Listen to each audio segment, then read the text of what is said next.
সমকালীন বিভিন্ন ফেরাকে বাতেলা নিয়ে কথা বলা বা বিভিন্ন ভ্রান্ত মতবাদ, বিচ্ছিন্ন মতবাদ, এই সমস্ত বিষয় নিয়ে আমরা অনেক সময় কথা বলি। আবার আমরা এটার মধ্যে পেরেশানিও হই যে আমরা এই সমস্ত বিষয়ে কথা বলছি, এটার দ্বারা কোনো ফায়দা হচ্ছে কিনা। তো যার জন্য আমাদের মধ্যে দেখা যায় যে একটা প্রবণতা, সেটা হচ্ছে যে অনেকে ভাবেন যে তার এটা নিয়ে কথাই বলা দরকার নেই। এরকম কিছু মানুষ আছে না নাই? আবার কিছু মানুষ আছেন যারা এই বিষয় নিয়ে কথা তো বলেন এবং এমন ভাবে বলেন দেখা যাচ্ছে যে যে ফায়দা হওয়ার কথা সে ফায়দাগুলো হচ্ছে। মূলত আসলে ইলমি বাহাস বা ইলমি মুনাজারা, এই বাহস মুনাজারা কেন দরকার, বাহস মুনাজারা কিভাবে করব, সমকালীন বিভিন্ন ফেরাক ও আদিয়ান নিয়ে যে কথা বলা, এই কথা বলাটা কেন দরকার, কিভাবে দরকার, এই বিষয়গুলো আমাদের সামনে সাফ হওয়া যাবে। সাফ না থাকার কারণে মূলত এই পেরেশানিগুলো তৈরি হয়।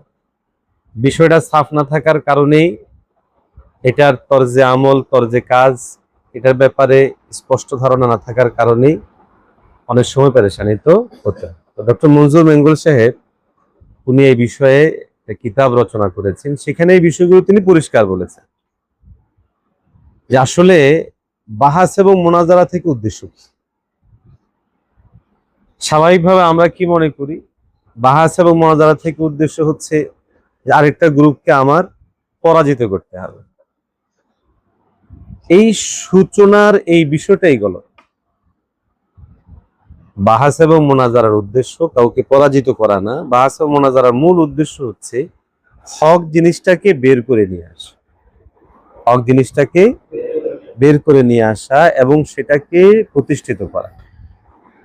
আচ্ছা আপ বলো তো, যদি হক জিনিসটা বের হয়ে আনা মাকসাদ হয়, হক জিনিসটা প্রতিষ্ঠিত করা মাকসাদ হয়, এই জায়গার মধ্যে খেলাফে সরা কোনো জিনিস আমাদের পক্ষে করা সম্ভব? বলো না, কিংবা করা উচিত হবে? হবে না। এই জন্য যারা উসুল ও জওয়াবেতের আলোকে বাহস মুনাজারা করে, যুগে যুগে তাদের মাধ্যমে বহু মানুষ হেদায়েতের পথের উপরে উঠে আসছে। এই জন্য আমরা বাহস মুনাজারার সারমর্ম এটা নিতে পারি, সেটা হচ্ছে বিভিন্ন ভ্রান্ত বাতিল মতবাদে যে সমস্ত মানুষগণ জড়িয়ে আছে, ওই সমস্ত মানুষদেরকে হেদায়েতের পথের উপরে উঠানো, এটা হবে আমাদের মূল উদ্দেশ্য। কথা কি পরিষ্কার? বলো না। এখানে আমার নিয়ত পরিশুদ্ধ হওয়া জরুরি। আমি যদি মুনাজির হই, আমার নিয়তের পরিশুদ্ধতা জরুরি, কাজের পদ্ধতি পরিশুদ্ধতা জরুরি, কাজের ধরনটার মধ্যে পরিশুদ্ধতা জরুরি। আমার নিয়ত যদি ভিন্ন থাকে সওয়াব পাবো না। আমার নিয়ত যদি কোনো ঠিক কিন্তু আমি কাজের তরজ জানলাম না, অনেক সময় দেখা যায় এগুলোর কারণে ক্ষতি হয়।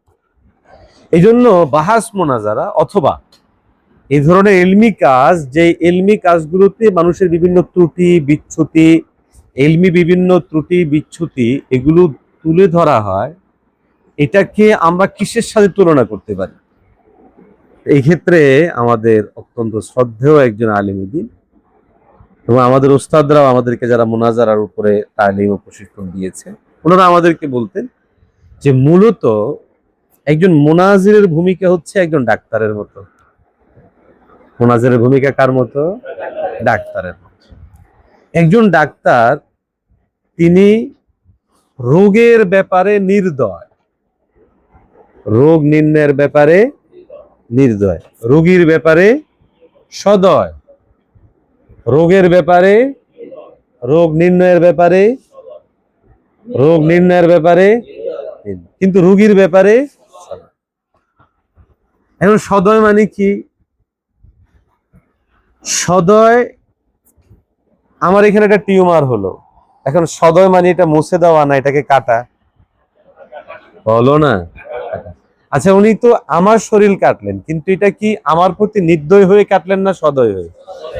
এখন বাহ্যিক ভাবে আমার হাতটা কেটে ফেলেছেন, দেখা যাচ্ছে কি মারাত্মক, হাত কেটে ফেললো, কিন্তু আমার কি কখনো তার উপর রাগ আসবে? বলো না, পেটে সমস্যা তৈরি হয়, সেখানে অপারেশন করে কেটে ফেলা হয়। আরো আরো জায়গায় সমস্যা তৈরি হয়, সেখানে ডাক্তার অপারেশন করেন, বাহ্যিকভাবে দেখতে সুস্থ সবল ভালো একটা জিনিসকে কেটে ফেলা হয়, এটাকে সেলাই করা হয়। কিন্তু কেউ আজ পর্যন্ত কোনো ডাক্তারের প্রতি ক্ষোভ ছাড়ে না, কোনো ডাক্তারকে নির্দয় মনে করে না, কোনো ডাক্তারকে খারাপ মনে করে না। কেন? সে জানে যে ডাক্তার যেই কাজটা করেছে এই কাজটা আমার কল্যাণে করেছে, ডাক্তার যেই কাজটা করেছে আমার উপকারে করেছে, আমার প্রতি দয়া ও মায়া মায়ার জন্য করেছে। অতএব কারণে কোনো একজন রোগী ডাক্তারের প্রতি নির্দয় হয় না, ডাক্তারকে টাকা দেয়, ডাক্তারকে সম্মান করে, ডাক্তারকে সর্বোচ্চটুকু করে। কেন? সে বুঝে যে ইনি আমার রোগটা সারানোর জন্যই কাজটা করছে। এটা কখন হবে? যখন ডাক্তার প্রকৃত অর্থেই সুন্দরভাবে দর্দের সাথে এবং চিকিৎসার উদ্দেশ্যে সেটা করবে। কথা বুঝে আসলো না? আসলো না? সেম আমরা যারা বিভিন্ন ভ্রান্তি বিচ্ছুতি, আমরা অনেকেই বলে যে আপনি বিভিন্ন ফেরাক ও আদিয়ান নিয়ে যখন কথা বলেন, তো কথা বলার সময় খুব বেশি উত্তেজিত কেন হন না, অথবা খুব বেশি তাদের প্রতি অ্যাগ্রেসিভলি আচরণ কেন করেন না? আমি কি খুব জোরালো বক্তব্য দিতে জানি না? বলো না। কিন্তু এই বিষয়ে আলোচনা আসলে আমার ব্যক্তিগত জায়গা থেকে আমি সেইভাবে খুব জোরালো ভাষায় বলি, কথাটা জোরালো বলি, কিন্তু আচরণটা দর্দি হওয়া জরুরি। দেখো, এখানে আরেকটা উদাহরণ দিই। সে উদাহরণটা হলো মা এবং সন্তান। মা এবং সন্তান, ছোট্ট শিশু স্বাভাবিকভাবে, ধরো আমার ছোট মেয়ে, ওর এখন যে বয়স, ও প্রস্রাব পায়খানা এগুলোকে সে কি স্বাভাবিকভাবে করতে পারে? বলো না। তো ও এগুলা অনেক সময় কাপড় চোপড়ে করে ফেলে। শিশু বাচ্চাদের একটা সিস্টেম হলো, অনেক সময় পায়খানা করলে পায়খানা করে খাইতেও চায়, চায় না? মুখে দেয়, শরীরে মাখিয়ে এটা করে সেটা করে। আচ্ছা বলো তো, তৃতীয় একজন মানুষ দেখলো যে এই বাচ্চাটা এরকম ময়লা যুক্ত হয়ে যাচ্ছে, তার মা পাশে আছে, মা ধমকাইতেছে, হ্যাঁ সারা শরীরের মধ্যে ময়লা করলি কেন, তুই সারা শরীর এই করো না সেই করো না। বলতো তৃতীয় মানুষ, তৃতীয় জন যিনি এই ঘটনাটা দেখবে, তিনি কি শিশুটাকে খারাপ বলবে নাকি মাকে খারাপ বলবে? কথা বলো না। তো ময়লা কি মায়ের গায়ে না শিশুর গায়ে? মাকে খারাপ বলবে কেন? কারণ মায়ের এখানে জিম্মাদারি ছিল। মা জিম্মাদারি পালন যদি করতো যথাযথ সময়ে, তাহলে শিশু বাচ্চা সে পায়খানা করার পর মা পরিষ্কার করে নিলে শিশু বাচ্চা তার শরীরের মধ্যে মাখতে পারতো না। ফলে তৃতীয় জন যখন দেখে মা যদিও এখানে সংশোধন করানোর চেষ্টা করতেছে, কেন শরীরের মধ্যে ময়লা মাখলা, কেন ইয়ে করলা, এরপর যদি মা গিয়ে দুটা থাপ্পড় লাগায়, এরপর যদি মা যদি দুটা ঝাঁকুনি দেয়, কোনো একটা কাজকেও তৃতীয় কেউ, অন্য কেউ বলবে না যে সে কাজগুলো ভালো করছে অথবা তার কাজগুলো সঠিক আছে। কারণ সবাই বলবে তোমার কারণে তোমার শিশু বাচ্চাটার এই ক্ষতি হয়েছে, তোমার কারণে তোমার শিশু বাচ্চার এরকম হয়েছে। দোষ তার নয়, দোষ হলো কার? তোমার। কথা বুঝে আসলো? কথা বুঝে আসলো? কয়টা উদাহরণ দিলাম? এতটুকু কথা ক্লিয়ার হলো? কয়টা উদাহরণ দিলাম? দুইটা। এক নাম্বার ডাক্তার, দ্বিতীয় নাম্বার মা। এই কথাগুলো জেহেনে বসায় নেওয়া জরুরি। এক নাম্বার উদাহরণ রোগী এবং ডাক্তার, দ্বিতীয় নাম্বার উদাহরণ, আরো অনেক উদাহরণ তো বুঝতেই পারতেছো যেখানে এরকম হয়ে থাকে, সেদিকে গেলাম। এই দুইটা উদাহরণ আমরা আমাদের মধ্যে ফিট করা জরুরি। আমরা যারা বিভিন্ন ফেরাক ও আদিয়ান নিয়ে কাজ করতে চাই, কথা বলতে চাই, আমার উদাহরণ হবে ডাক্তারের মতো। ডাক্তার সাহেব রোগ নির্ণয়ের ক্ষেত্রে নির্দয় হবে, কিন্তু রোগীর ব্যাপারে সদয় হবেন। এই জন্য রোগ নির্ণয়ের জন্য যত রকমের কঠোরতা দরকার সব করবেন, যত পরীক্ষা দরকার যা করা দরকার সব করবেন। কেন? এটা রোগীর কল্যাণার্থে। সেম আমাদের চোখের সামনে যখন কোনো ফেরকায়ে বাতিলা আসবে, হোক সেটা নিজেদের অভ্যন্তরের অথবা কোনো বাহিরের, অর্থাৎ যদি আমাদের কোনো ভাই, আমাদের কোনো বন্ধু, আমাদের আগের পরের কেউ যদি কোনো বাতিল মতবাদের দিকে জড়িয়ে যায়, কোনো বাতিল মতবাদ প্রচার প্রসার করে, তখন ওই বাতিল মতবাদটাকে চিহ্নিত করার ক্ষেত্রে একজন ডাক্তারের যে ভূমিকা হবে, আমাদেরও সেই ভূমিকা। এখানে আবার এটা বলা যাবে না, না থাক হোক না, থাক হোক, এটা বললে একজন রোগীর প্রতি, যেমন তার রোগের ব্যাপারে নরমালি আচরণ করলে রোগীর জন্য ক্ষতি, কোনো একটা ভ্রান্তি বিচ্যুতি ত্রুটি বিচ্যুতির ব্যাপারেও যদি কোনো একজন আলেম, কোনো একজন মুনাজির তিনি যদি এরকম করেন তাহলে সেটা তার জন্য ক্ষতি হবে। নাম্বার 2, তরিকে ইসলাহ। এটার জন্য মায়ের উদাহরণটা দিলাম, যে শিশু বাচ্চা উদাহরণটা হচ্ছে উম্মার অবস্থা। আজকে আমরা দেখছি যে আমাদের কিছু ভাই মওদুদিয়াতের মধ্যে জড়িয়ে পড়ছে, আমাদের কিছু ভাই আহলে হাদিস হয়ে যাচ্ছে, আমাদের কিছু ভাই আহলে কোরআন হয়ে যাচ্ছে, আমাদের কিছু ভাই অমুক মতবাদে জড়িয়ে পড়ছে। তোমার আমার আমাদের জেহেনে এটা আসা জরুরি, এর জন্য প্রথম দায়ী আমি, প্রথম দায়ী আমি। আমরা যারা জিম্মাদার, নিজেদের মাথায় এটা আনা জরুরি যে এখানে দায়টা আমার।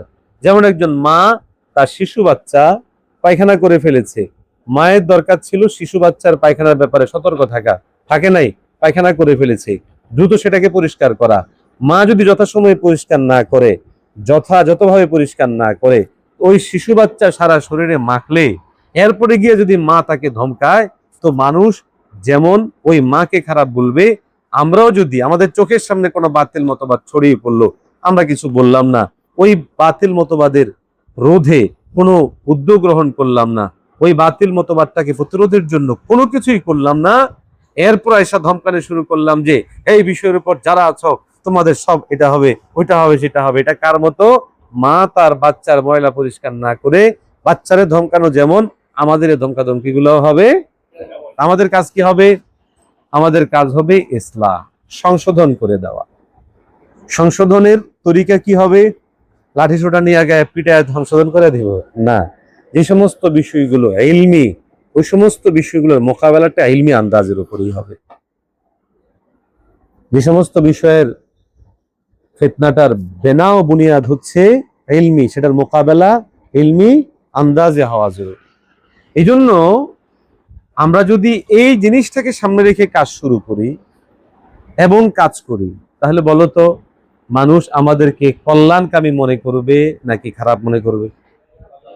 আমরা যদি আমাদের উসুল জওয়াবে এটাকে ঠিক রাখার পরেও কেউ আমাদেরকে পছন্দ না করে, আমাদের সমালোচনা করে, আমাদের বিরুদ্ধে যায়, তখন সে অবুঝ, ওই রুগীর মতো যে রুগী অবুঝ। বাচ্চাকে তুমি পরিষ্কার করতে গেলে ও কানবেই, কিন্তু ওর কান্না করলেই কি আর ময়লা পরিষ্কার করা বন্ধ করে দেওয়া যাবে? যাবে না, বরং ময়লা পরিষ্কার করতে হবে। ইলমি